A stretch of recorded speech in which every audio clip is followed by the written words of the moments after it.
আজকে আমি আপনাকে শিখাবো কিভাবে ইউটিউবে শর্টস ভাইরাল করতে পারেন, যে নিয়ম বা টিপসগুলো আমি নিজেই ব্যবহার করি। আসসালামু আলাইকুম, তো কেমন আছো তোমরা? তো চলো ভিডিওর মেইন টপিকে যাওয়া যাক। নাম্বার 1, আকর্ষণীয় এবং সংক্ষিপ্ত বিষয়বস্তু। ভিডিওর প্রথম কয়েক সেকেন্ডের মধ্যে দর্শকদের মনোযোগ আকর্ষণ করতে হবে। বিষয়বস্তু যেন সহজে বোঝা যায় এবং সংক্ষিপ্ত হয়। নাম্বার 2, ট্রেন্ডিং বিষয় বেছে নিন। বর্তমানে ট্রেন্ডিং বিষয় বা চ্যালেঞ্জ নিয়ে ভিডিও তৈরি করলে তা ভাইরাল হওয়ার সম্ভাবনা বেশি থাকে। সবসময় ট্রেন্ডিং টপিক নিয়ে ভিডিও বানার চেষ্টা করুন এবং ভিডিওর কোয়ালিটি সবসময় ভালো রাখার চেষ্টা করবেন। নাম্বার 3, সঠিক অডিও এবং মিউজিক। সঠিক অডিও এবং মিউজিক কোথায় পাবেন? ট্রেন্ডিং বা জনপ্রিয় সাউন্ড ব্যবহার করুন।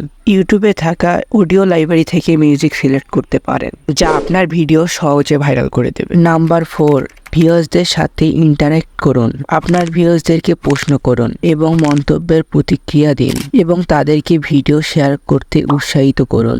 এভাবেই দর্শকরা আপনার প্রতি আকর্ষিত হবে এবং আপনার সব ভিডিও দেখতে বাধ্য হবে। নাম্বার 5, উচ্চমানের অডিও প্রোডাকশন। ভিডিওর মান যত ভালো হবে ততই এটি দর্শকদের আকর্ষিত করবে, যেমন আপনি আমার এই ভিডিওটাতেই দেখতে পারেন। আলো, ফ্রেমিং এবং শব্দের প্রতি নজর দিন। এভাবেই আপনি আপনার শর্টস ভাইরাল করতে পারেন। এই ভিডিওর পার্ট 2 চাইলে কমেন্ট করো। পার্ট 2তে আমি শিখাবো কিভাবে চ্যানেল ক্রিয়েট করতে হয়। আসসালামু আলাইকুম। তো ভিডিও ভালো লাগলে অবশ্যই লাইক করবে আর চ্যানেলটা সাবস্ক্রাইব করে দেবে।